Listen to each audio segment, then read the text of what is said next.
Salve, salve galera, Shabbat Shalom. Vamos lá trocar ideia nesse início de sabate chuvoso. Deixa eu mostrar ali a chuva pelo menos, ó. Adiantou bastante ali minha plantação de macaxeira. Todas nasceram, todas as manivas que eu botei na terra, elas germinaram, os pezinhos estão crescendo ali. Então significa que daqui a 7, 8 meses vamos ter bastante macaxeira aí para dividir com a família do Rasta, porque a minha família é muito grande, por isso que eu plantei bastante mandioca ali, ó. Aquelas covinhas de mandioca ali atrás, elas vão até lá em cima, até lá na ponta do terreno. E é bastante macaxeira que eu plantei, porque a minha família é grande. Quem me conhece tá ligado que minha família é grande.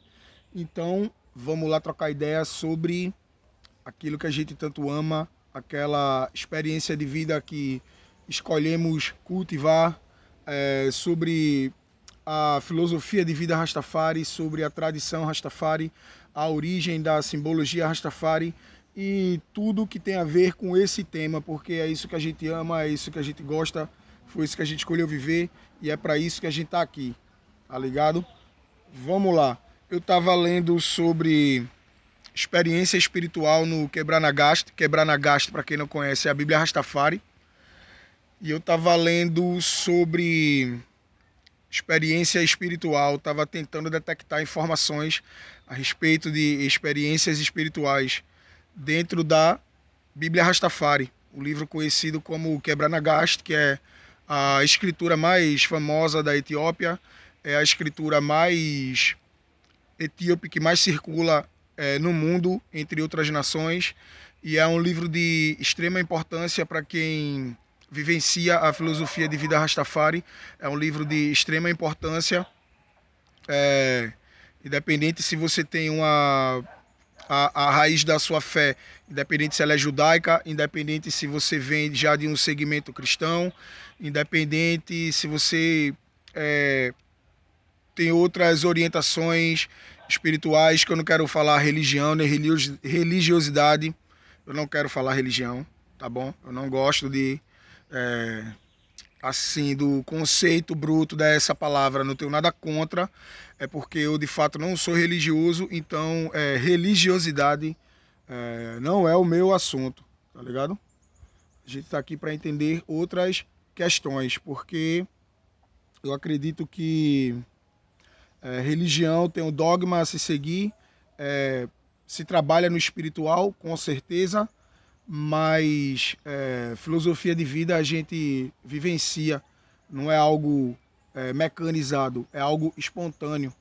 Então, vamos nessa. Voltando ao assunto, eu estou aqui para falar sobre experiências espirituais e estou aqui também para comparar essas experiências espirituais com a enteogenia, porque, como eu estava dizendo, eu estava lendo ali no Quebra-Nagaste que para que o Rasta ele possa se entender, para que o Rasta possa compreender da melhor forma o possível como ele quer se apresentar para outras pessoas, da forma como ele quer que o mundo o veja.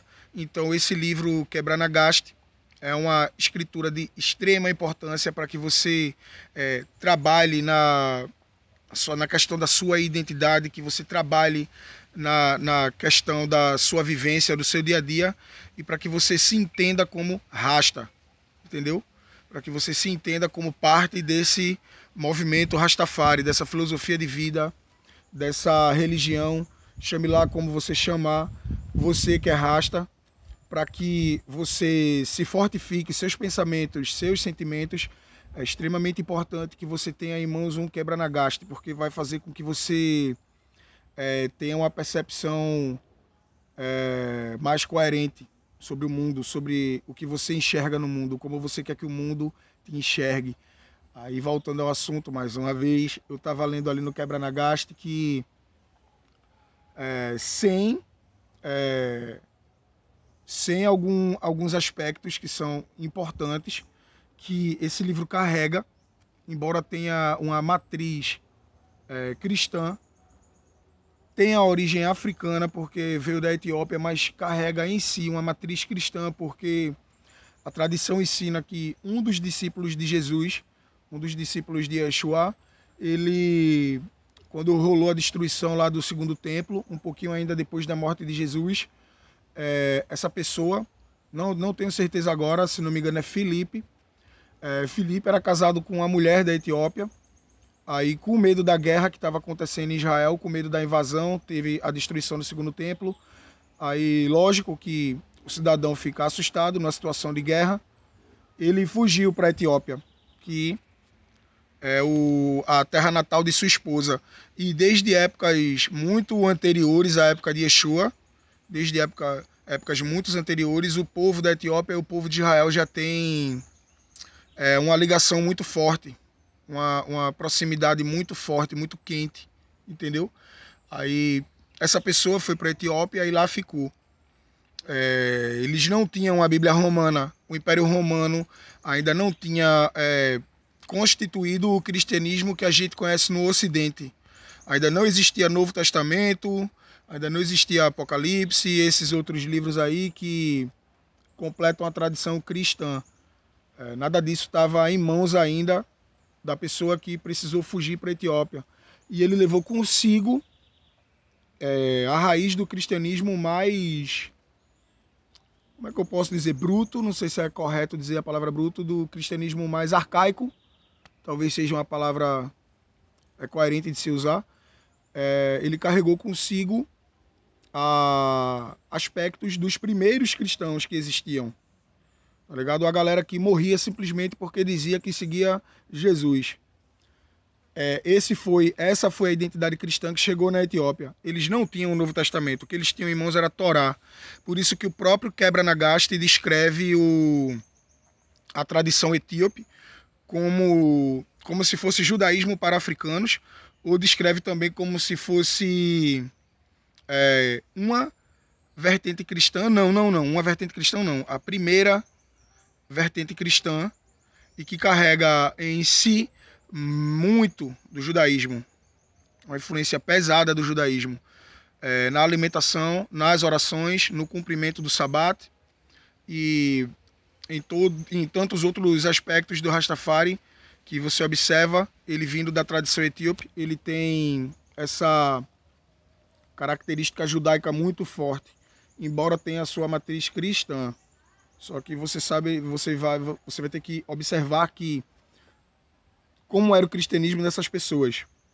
Não existiam as igrejas que a gente conhece hoje, não existiam em lugar nenhum, não estou falando só do Brasil, não existiam em lugar nenhum.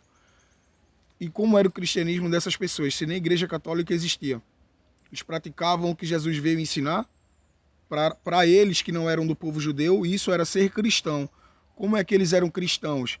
Eles praticavam o judaísmo sem serem judeus.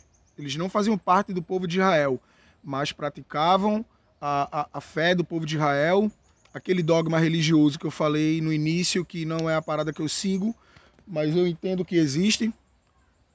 Cara, vocês viram?